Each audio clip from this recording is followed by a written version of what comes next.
Bismillahir Rahmanir Rahim.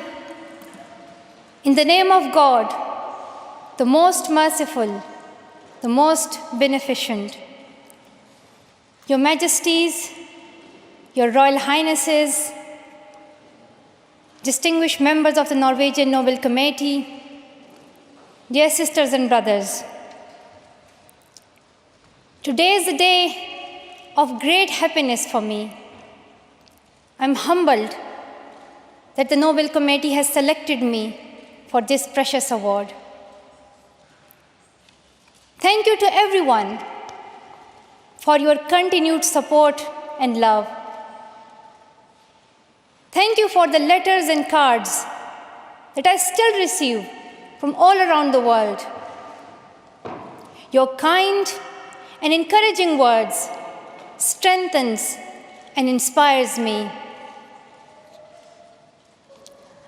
I would like to thank my parents for their unconditional love. Thank you to my father for not clipping my wings and for letting me fly.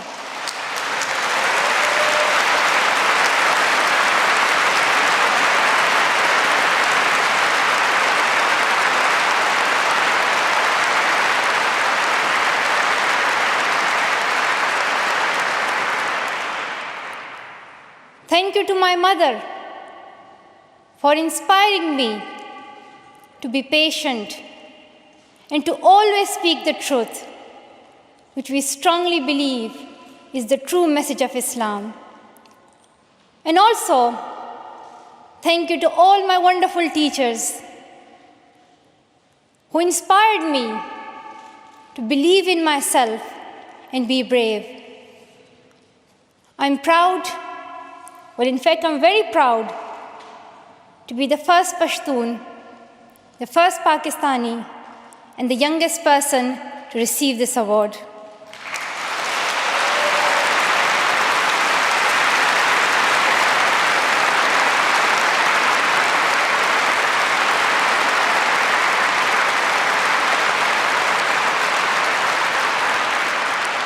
Along with that, I'm pretty certain that I'm also the first recipient of the Nobel Peace Prize who still fights with her younger brothers. I want there to be peace everywhere, but my brothers and I are still working on that.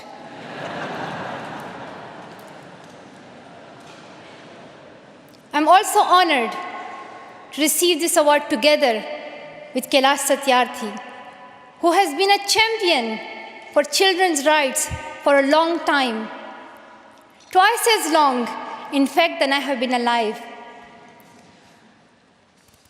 I'm proud that we can work together. We can work together and show the world that an Indian and a Pakistani, they can work together and achieve their goals of children's rights.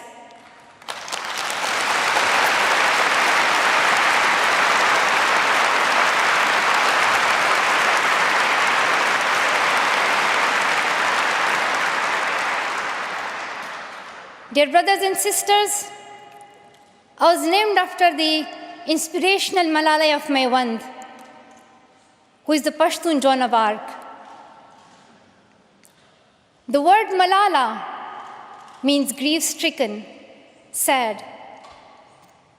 But in order to lend some happiness to it, my grandfather would always call me Malala, the happiest girl in the world.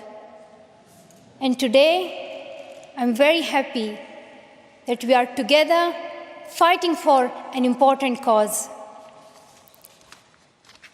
This award is not just for me.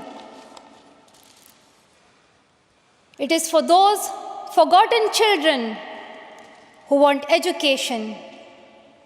It is for those frightened children who want peace.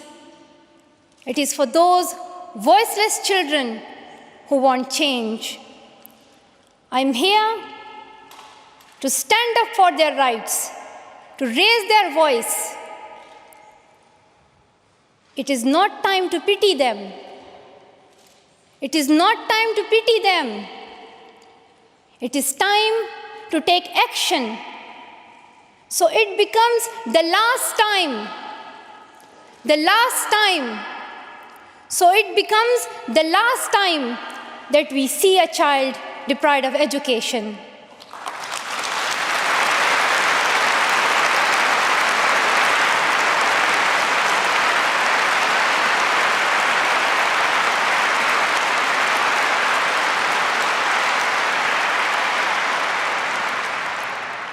I have found that people describe me in many different ways. Some people call me the girl who was shot by the Taliban, and some the girl who fought for her rights. Some people call me a Nobel laureate now. However, my brothers still call me that annoying bossy sister.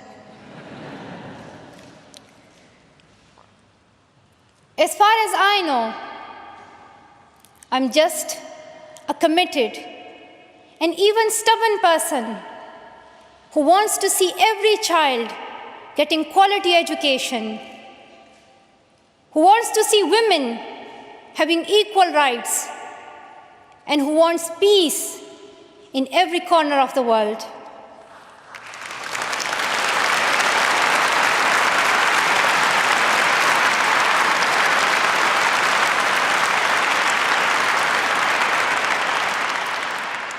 Education is one of the blessings of life and one of its necessities. That has been my experience during the 17 years of my life. In my paradise home, Swat, I always loved learning and discovering new things. I remember when my friends and I would decorate our hands with henna on special occasions. And instead of drawing flowers and patterns, we would paint our hands with mathematical formulas and equations. We had a thirst for education. We had a thirst for education because our future was right there in that classroom. We would sit and learn and read together. We loved to wear neat and tidy school uniforms. And we would sit there with big dreams in our eyes. We wanted to make our parents proud and prove that we could also excel in our studies and achieve those goals which some people think only boys can. But things did not remain the same. When I was in Swat, which was a place of tourism and beauty, suddenly changed into a place of terrorism. I was just 10, that more than 400 schools were destroyed. Women were flogged. People were killed. And our beautiful dreams turned into nightmares. Education went from being a right to being a crime. Girls were stopped from going to school. We could not just stand by and see those injustices of the terrorists, denying our rights, ruthlessly killing people, and misusing the name of Islam. We decided to raise our voice and tell them, have you not learned that in the Holy Quran Allah says, if you kill one person, it is as if you kill the whole humanity? Do you not know that Muhammad, peace be upon him, the Prophet of mercy, he says, do not harm yourself or others. And do you not know that the very first word of the Holy Quran is the word Iqra, which means read. The terrorists tried to stop us and attacked me and my friends who are here today on our school bus in 2012. But neither their ideas nor their bullets could win. We survived. And since that day, our voices have grown louder and louder.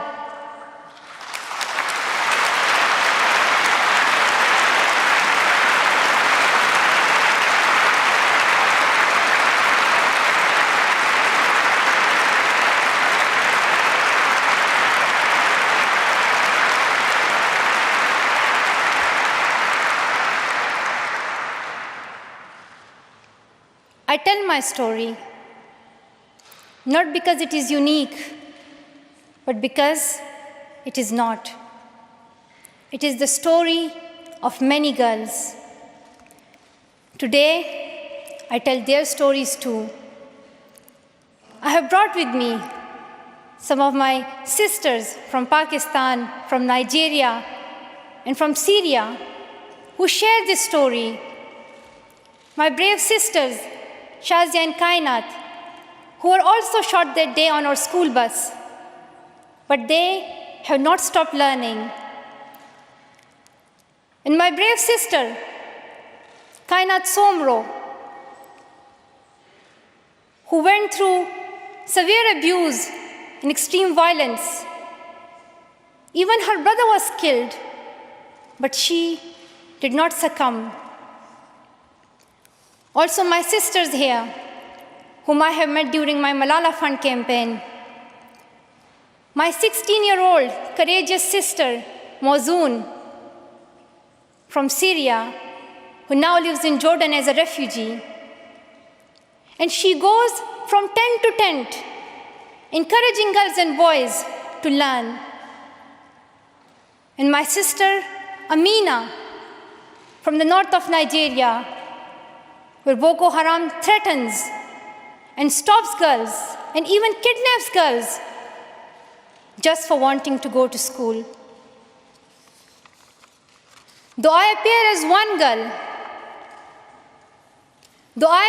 one girl, one person who is 5'2" tall, if you include my high heels,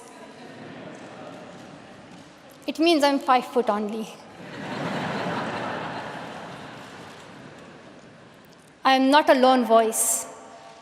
I'm not a lone voice. I am many. I am Malala, but I'm also Shazia. I'm Kainat Somro. I am Mozoon. I am Amina. I am those 66 million girls who are deprived of education. And today, I'm not raising my voice. It is the voice of those 66 million girls.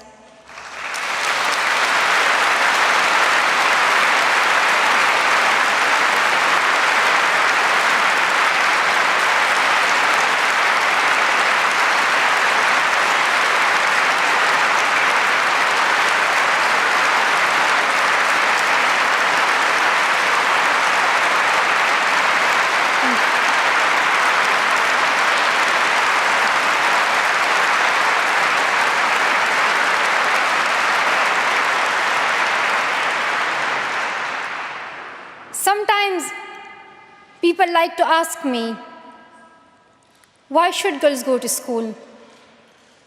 Why is it important for them? But I think the more important question is, why shouldn't they? Why shouldn't they have this right to go to school? Dear brothers and sisters, today, in half of the world, we see rapid progress and development. However, there are many countries where millions still suffer from the very old problems of war, poverty, and injustice. We still see conflicts in which innocent people lose their lives and children become orphans. We see many people becoming refugees in Syria, Gaza, and Iraq. In Afghanistan, we see families being killed in suicide attacks and bomb blasts. Many children in Africa do not have access to education because of poverty. And as I said, we still see girls who have no freedom to go to school in the north of Nigeria. Many children in countries like Pakistan and India, as Kailash Satyarthi mentioned, many children, especially in India and Pakistan, are deprived of their right to education because of social taboos, or they have been forced into child marriage or into child labor. One of my very good school friends, the same age as me, who has always been bold and confident girl, dreamed of becoming a doctor. But her dream remained a dream. At the age of 12, she was forced to get married. And then soon, she had a son. She had a child. When she herself was a child, only 14. I know that she could have been a very good doctor, but she couldn't because she was a girl. Her story is why I dedicate the Nobel Peace Prize money to the Malala Fund to help give girls quality education everywhere, anywhere in the world, and to raise their voices. The first place this funding will go to is where my heart is, to build schools in Pakistan, especially in my home of Swat and Shangla.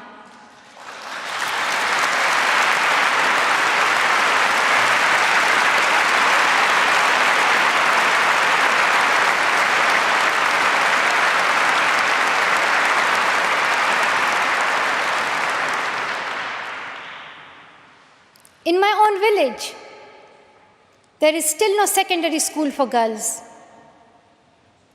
And it is my wish and my commitment, and now my challenge, to build one so that my friends and my sisters can go there to school and get quality education, and they get this opportunity to fulfill their dreams. This is where I will begin, but it is not where I will stop. I will continue this fight until I see every child in school. Dear brothers and sisters, great people who brought change, like Martin Luther King and Nelson Mandela, Mother Teresa and Aung San Suu Kyi, once stood here on this stage. I hope the steps that Kailash Satyarthi and I have taken so far and will take on this journey will also bring change, lasting change.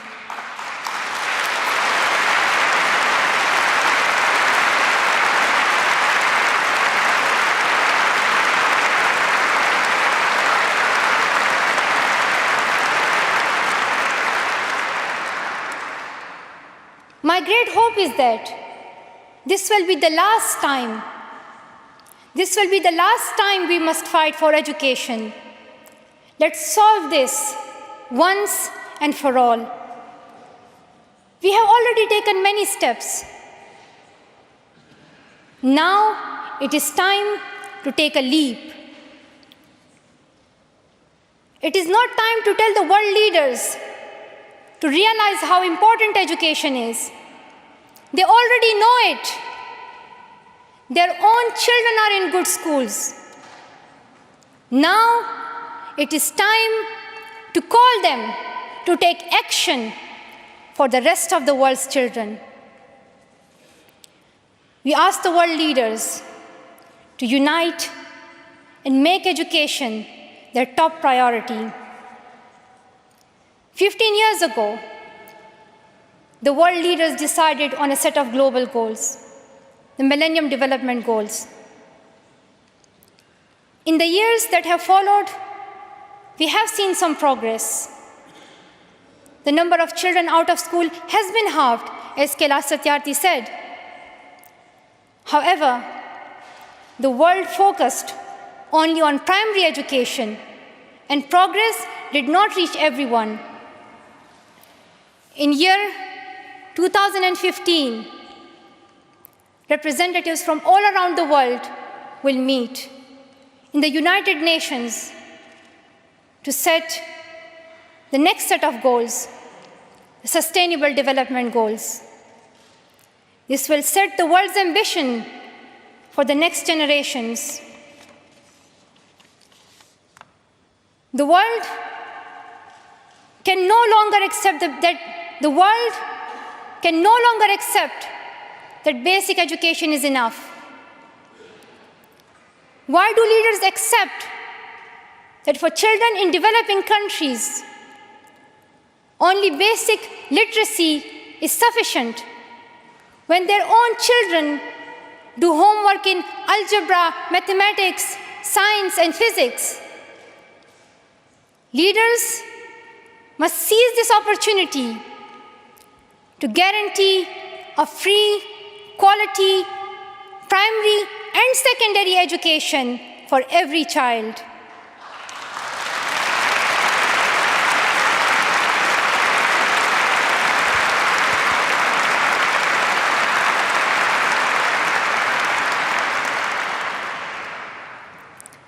Some will say this is impractical, or too expensive, or too hard, or maybe even impossible. But it is time the world thinks bigger. Dear sisters and brothers, the so-called world of adults may understand it, but we children don't. Why is it that countries which we call strong are so powerful in creating wars, but are so weak in bringing peace? Why is it?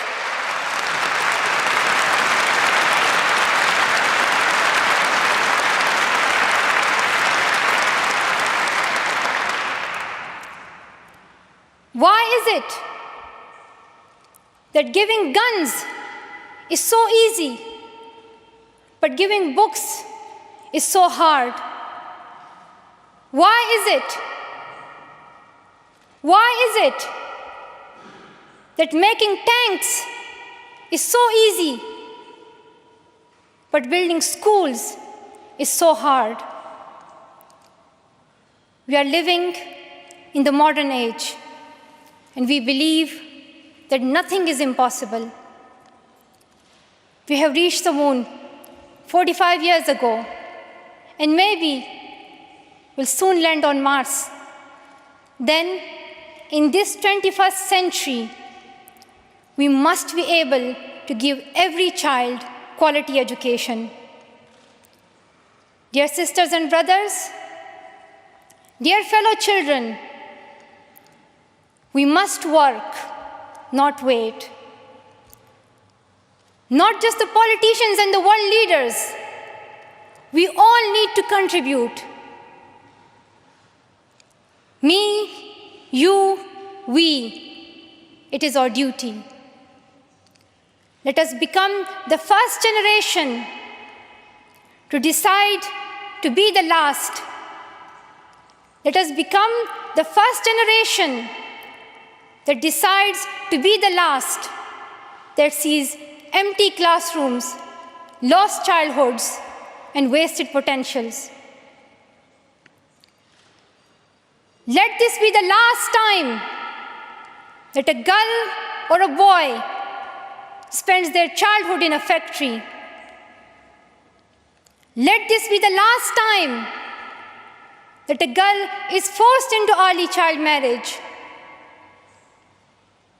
Let this be the last time that a child loses life in war.